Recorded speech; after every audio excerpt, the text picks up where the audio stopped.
Virginia Lindsay of Ginger Cake Patterns and Design, and today I want to talk about making pattern weights.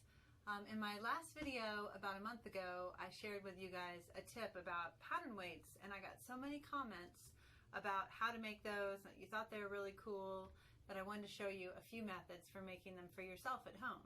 Pattern weights are a great way to kind of make your sewing a little bit more efficient and tidier. You don't have to use so many pins when you're pinning a pattern on.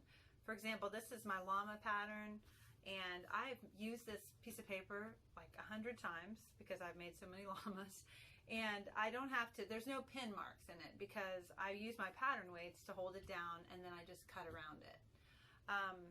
So one of these pattern weights, I made so many of them that I'm going to offer a giveaway at the end of the video, and you guys can take a guess which one I made so many of. You'll probably be able to tell by watching the video because there's one I clearly favor. So that's going to be really fun. So stay tuned to the end, and I'll tell you how you can win your own set of pattern weights made by me. Also, I want to send a thank you to my sponsor, Skillshare. This week I want to show you on what the format looks like on the computer. So I've created a little live stream of that. So let's watch it and talk some more about Skillshare. So the Skillshare platform has over 25,000 classes geared towards creatives and creative business people and just people looking to learn more new things. They have design, hand lettering, photography, productivity, all sorts of great stuff. I'm going to look at this DSLR photography class to get better at my fancy camera. I'm always trying to do that. And each class has this nice introduction that tells you all about the class, introduces you to the instructor. And then you can also see that each class is really short when you go through. I mean, you only have, 10 minutes or less usually. And so you're not committing to a huge amount of time. You can watch it when you're doing the dishes or when you're sewing or whatever you need to do. And with my code down below, you get 2 free months of Skillshare. And that will give you a lot of time to watch a lot of classes before you commit. Okay, so you guys can tell that I'm really into Skillshare. I think it's a great format, and I really think you guys would like it. But let's get started on our pattern weights and make some of those.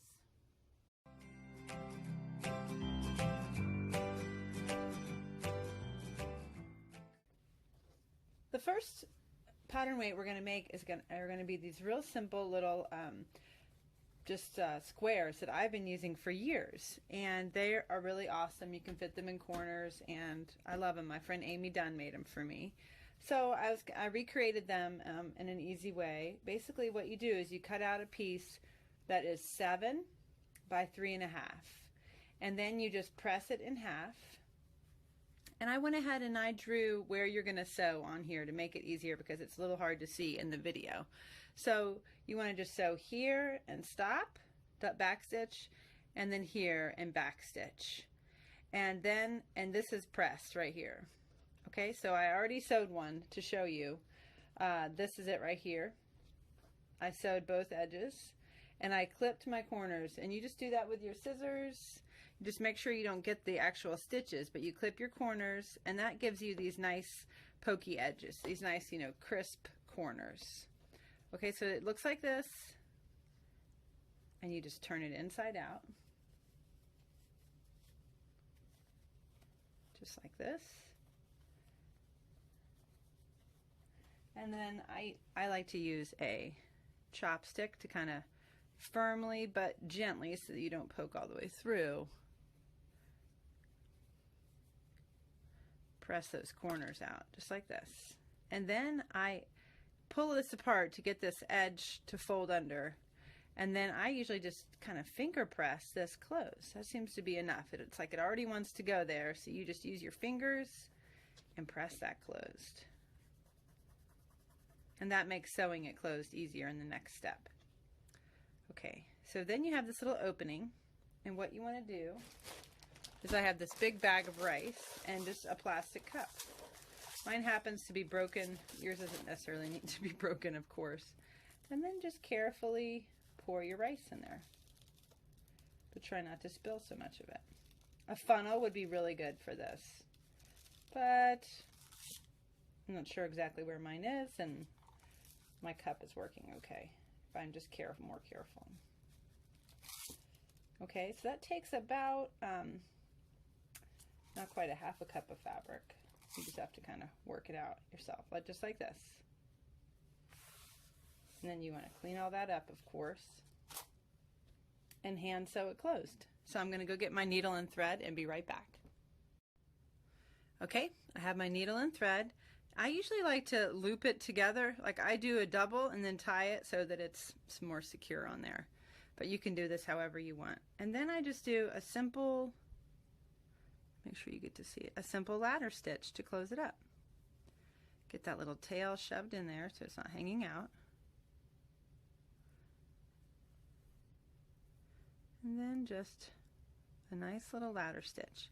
If you want to be more careful, if you want things to look really good, then you can do a blind stitch, which is basically going in between the edges here, like that.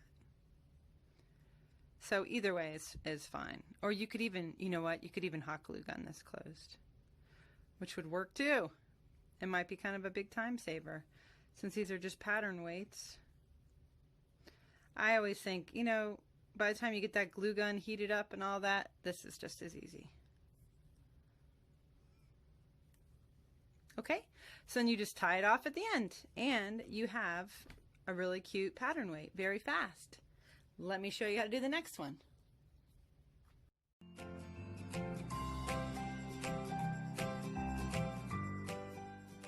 Okay, the second one we're going to do is this cute little triangular adorable pattern weight, which I really like. And the way you do that is it starts out similar with a on these, instead of the 3.5 by 7, I did 3 by 6, and that makes this nice little size. But really you can do a 3.5 by 7, whatever you'd like, as long as it's, you know, twice the length as it is the width. I mean, you can make a really big one if you want. So what you're going to do is fold it in half, right sides together, press, and then I went ahead and again I drew with my water-soluble pen. I just drew where you're going to sew. Okay, you're just going to sew along this edge, pivot, down here, back stitch on both of those. So I did that on this one just to save time. I went down here, and then I clipped my corner there, and I made sure not to clip my threads. Okay, and then all we do is we turn this inside out.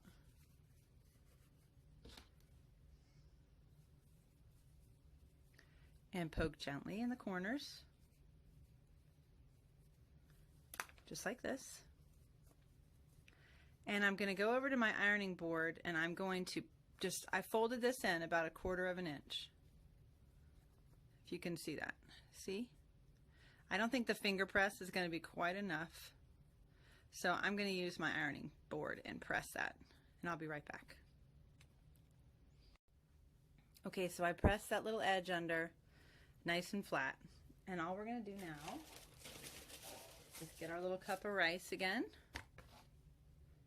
hold this open, and pour it in.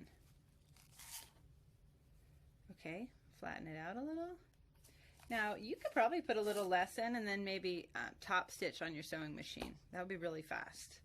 But I like mine a little full, and I already prepared my needle and thread this time. And then I'm just gonna get in here, hide that tail so it's not poking out. And then again, just do a ladder stitch. You can do a blind stitch just like I talked about on the other ones, but there's a little bit of hand sewing here. Just go right across. Just like this. And tie it off on the end. That one is so cute. I'm pretty into this. It might be the winner. Well, let's try the next one.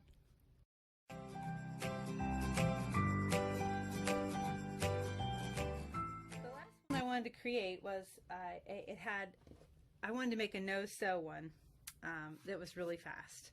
So I cut out a 7.5, 8-inch circle of scrap fabric. And this was probably the hardest thing about this one, is that finding a scrap that was that big, I had to really go through my stuff. So I cut out that piece, and I just used, you can use whatever as your template. I used this piece of Tupperware. So I have my circle. I cut with my pinking shears in order to reduce fraying. Although you're not going to wash these, so it's not really a big problem. But so I measured out, instead of just kind of pouring it in there like before, I got a little measuring cup. This is a quarter cup measure, and I didn't fill it quite all the way, but then you just pour this in the middle, and then gather it around. And I have these little tiny clear rubber bands I found at the dollar store. Oops, right here. Clear rubber bands that I've used on my girls' hair. I've used them in a variety of projects, but you could use whatever. And then you just put them on there.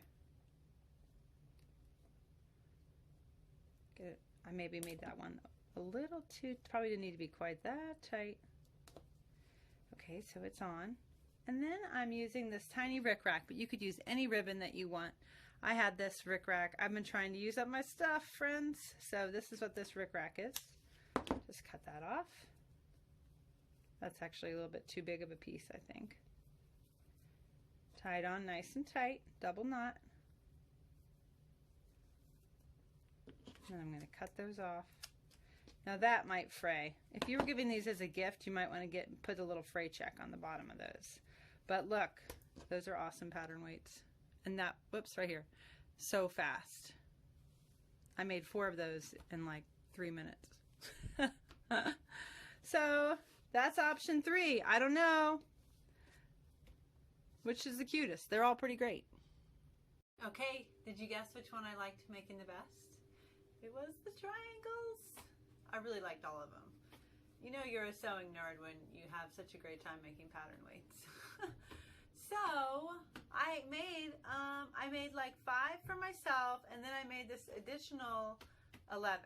3 big ones, and then 8 of the little ones. So, and I want one of you guys to get a cute little package of pattern weights in the mail. So go ahead and leave me a comment and tell me which one of the 3 that you liked. And also maybe which Skillshare class you would be interested in taking. So I would love for you guys to check out Skillshare again with the link below. And also tell me about what you think about the pattern weights. And I will see you next time. Thanks for watching.